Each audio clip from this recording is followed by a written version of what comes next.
I am a worm and no man, a reproach of men and despise of the people.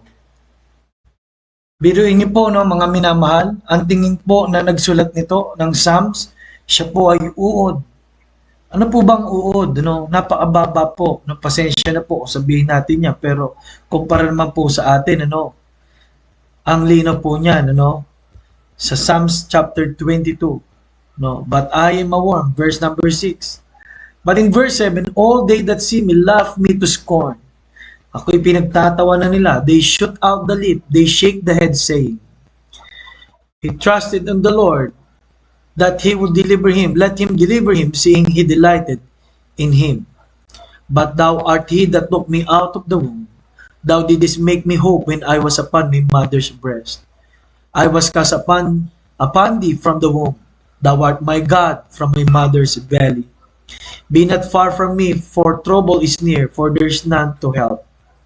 Many bulls have compassed me, strong bulls of Bashan have beset me about, or round about. They gape upon me with their mouths, as a raving and a roaring lion. I am poured out like water, and all my bones are out of joint. My heart is like wax, it is melted in the midst of my bowels.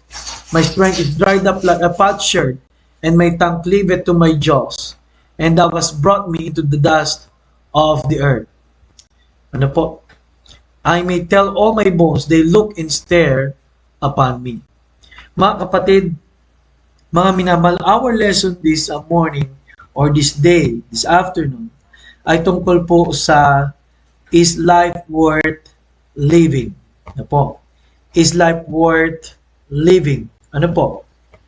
Is life worth living? Kaya number 1, life is worth living when we maintain a positive self-image. Doon po, ang linaw po, no, na wala naman nagsabi doon sa nagsulat na gano'n ang tingin sa kanya, pero yun ang pairamdam niya. Pero take note, na hindi nga tayo lalabas sa mundong ito kung hindi lang ho sa tulong ng Diyos. Amen?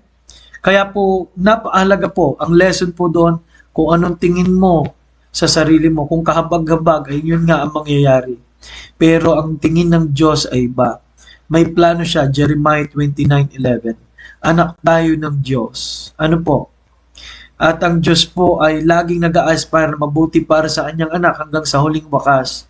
Ano po? Hanggang sa biyaya at biyaya ng buhay.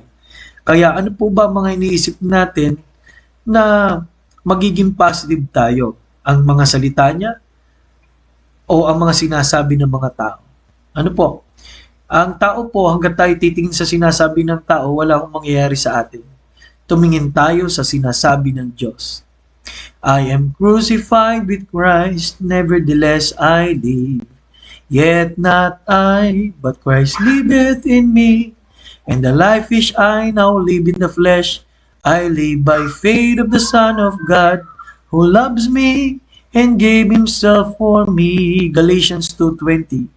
Tandaan nyo, may nagmahal po sa inyo at ang buhay nyo ngayon ay iba na. Ano po, bagamat hindi maiwasan mga problema, pero salamat po, marami ang bagay at plano ng Diyos at pwede tayong iligtas ng Panginoon. At kung tayo iniligtas sa impyerno, ay how much more pa sa ibang pagkaligtas pa ng Panginoon sa ating buhay. Problema, mga bagay na pagsubok, ano po, life is worth living when we reach out to other people. Ang mahalaga po, mayroong fellowship. That's why in Ephesians chapter 5, tayo po ay nang naligtas, tayo po ay ginawang bahagi ng kanyang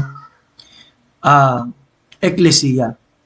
Now, pag sinabi po eklesiya, hindi po to building, kundi mga taong nagsama-sama-sama para sa layunin po ng Panginoon. Ano po?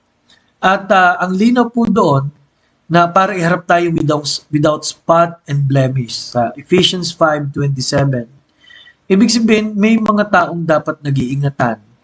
At salamat, sa Bible ho, walang David kung walang Jonathan. Wala pong Silas kung walang Pablo. Walang Paul kung walang Barnabas. Life is worth living when we reach out to other people. Life is worth living when we seek God's guidance. Napakahalaga po, no? Kung si Pedro man po, kumpara kay Judas, si Judas nagpakamatay.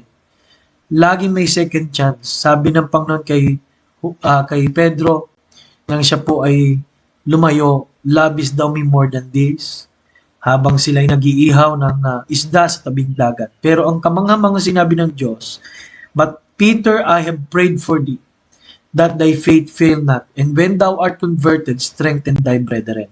Inaasahan siya ng Diyos. At alam ng Panginoon na may kahinaan tayo, pero pinagpe-pray tayo ng Panginoon. Kaya mga minamahal, napakahalaga po na ating pong maintindihan, life is worth living. When we maintain a positive self-image, life is worth living when we reach out to other people, and life is worth living when we seek God's guidance.